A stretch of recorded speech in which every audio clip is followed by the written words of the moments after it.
Videoaula 107, Matemática, frações equivalentes, frações de números mistos, fração de um número. Professoras Rosângela e Valdete. Então, nós vamos dar continuidade ao estudo de números racionais, agora vendo algumas particularidades de frações.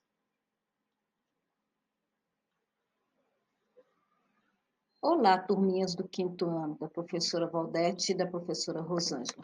Tudo bem com vocês? Espero que sim. Vamos para alguns lembretes. Estamos em casa, né, remotamente, então, como sempre, eu e Valdete pedimos para que vocês procurem um local adequado para estudo, longe de televisão, né, uma escrivaninha, uma mesa mesmo da sala de jantar.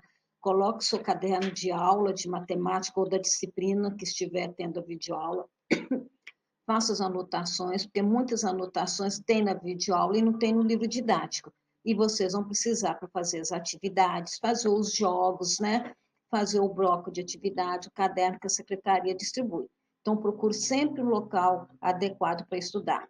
Evite de assistir às videoaulas deitado na cama, certo? Procure um lugar bem tranquilo para poder realizar suas atividades e assistir às videoaulas. Nossa lição de hoje. Hoje nós vamos ver frações equivalentes, o que são frações equivalentes, frações de números mistos, né? Vamos identificar o que é um número misto e fração de um número. Fração de um número, vocês já fizeram até algumas atividades no livro didático da semana passada e desta semana. Com certeza, na hora que vocês verem, vocês vão lembrar. Então, vamos. Frações equivalentes. Observe as frações abaixo. Na primeira fração, eu tenho um inteiro e dividi em duas partes. Tomei uma parte, ou seja, tomei um meio. Na segunda representação, eu tenho um inteiro, dividi em quatro partes. Tomei duas partes, ou seja, 2/4. Na terceira representação, eu tenho um inteiro, dividi em 16 partes iguais. Lembre-se de dividir sempre em partes iguais. Tomei 8 partes. Olha só, verifique.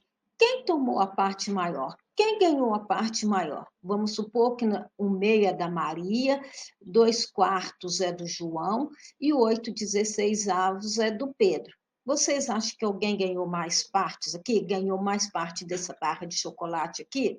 Verifique que a parte colorida é o mesmo tamanho, né? Então, a primeira criança ganhou metade, a segunda criança também ganhou metade e a outra criança também ganhou metade. Então, frações equivalentes, nós dividimos inteiros em mais quantidades, mas quando vamos comparar essas frações, elas possuem o mesmo tamanho. Vamos ver outros exemplos? Qual delas é maior? Podemos concluir que, embora sejam escritas de forma diferente, mas todas representam a mesma proporção do inteiro. Dizemos que as frações 1/2, 2/4 e 8/16 são equivalentes. Elas são frações que representam a mesma quantidade, a mesma porção que foi tomada, né? Só que elas foram divididas em partes diferentes.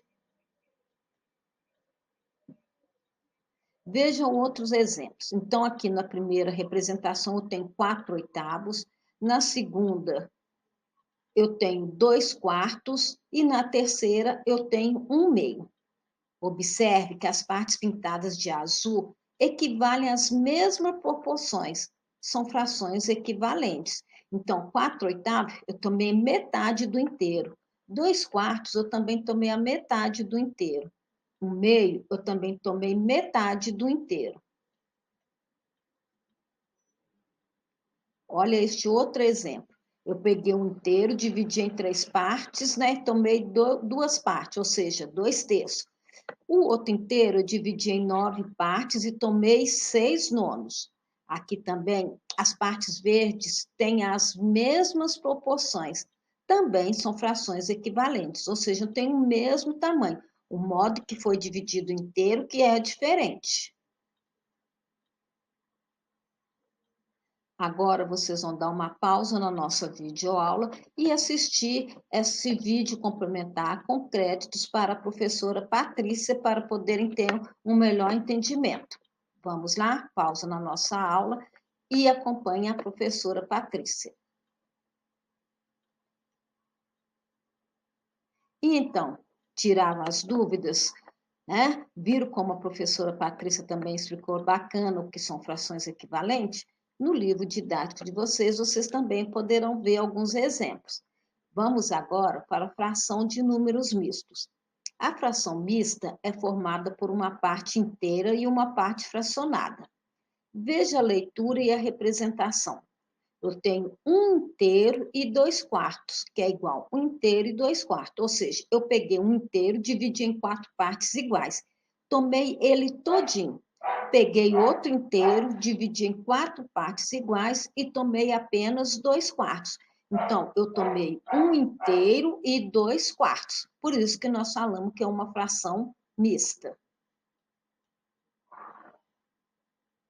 Transformando o número misto em fração imprópria.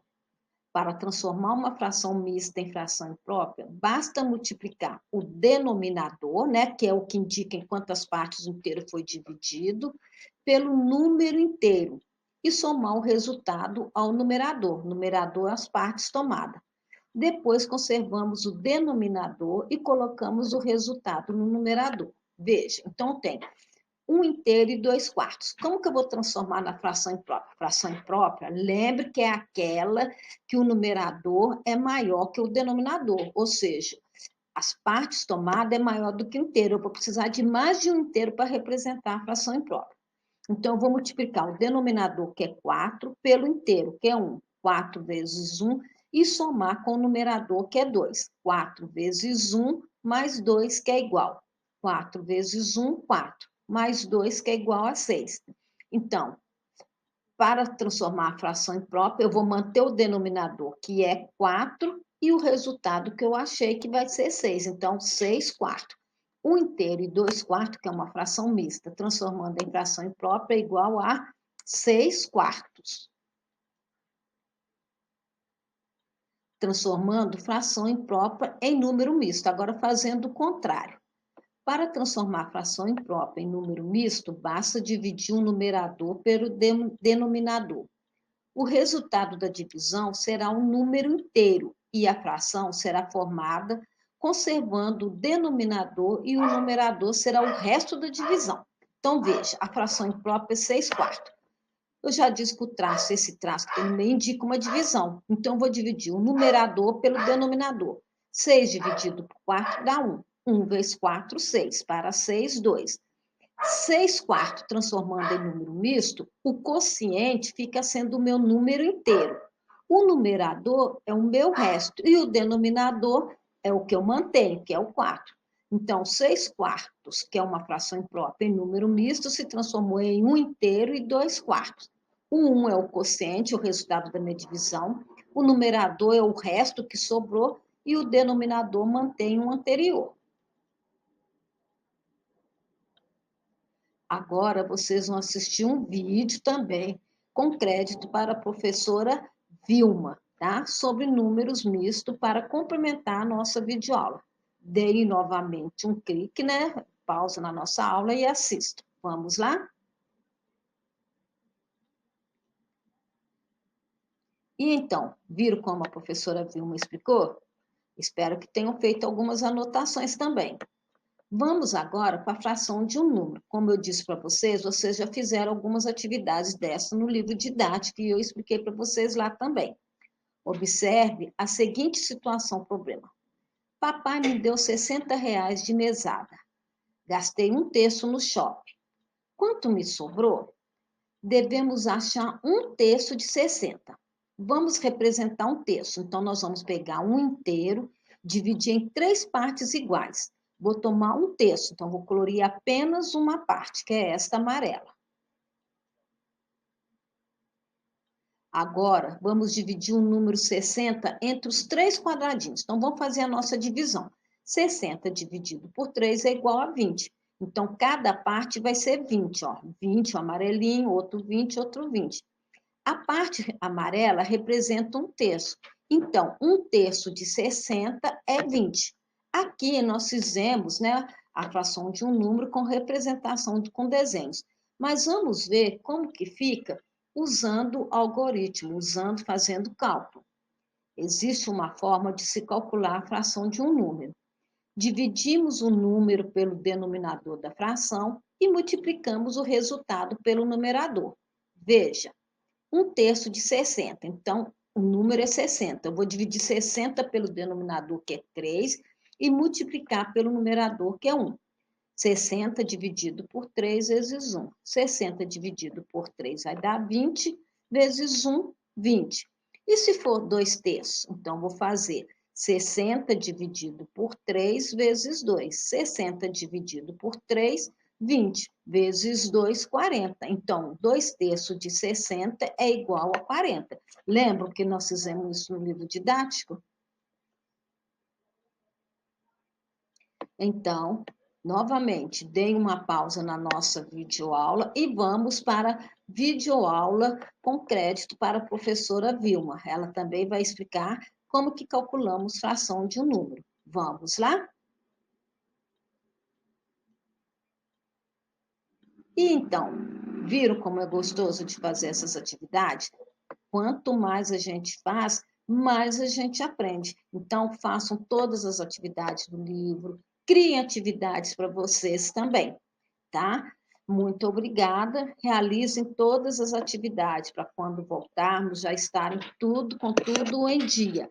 E não deixem de fazer os jogos, não deixem de fazer os games. Não se esqueçam que os games ficam só uma semana no nosso grupo. Ele continua lá, mas se vocês forem jogar depois de uma semana, o prazo dele está expirado. Não tem como. Como eu disse para vocês, eu estou usando uma plataforma paga e para eu ter acesso à gratuidade, eu estou tendo que editar os jogos. Vocês repararam que quando está lá, parece que é sempre o mesmo jogo, né? Abre a caixa, mas quando vocês vão fazer, é um jogo diferente, é a selva, é o fantasma, o labirinto, porque eu estou tendo que editar os jogos. Então, não deixem de fazer o jogo na semana, que eu estou anotando tudo, eu tenho todo o controle. Fiquem com Deus.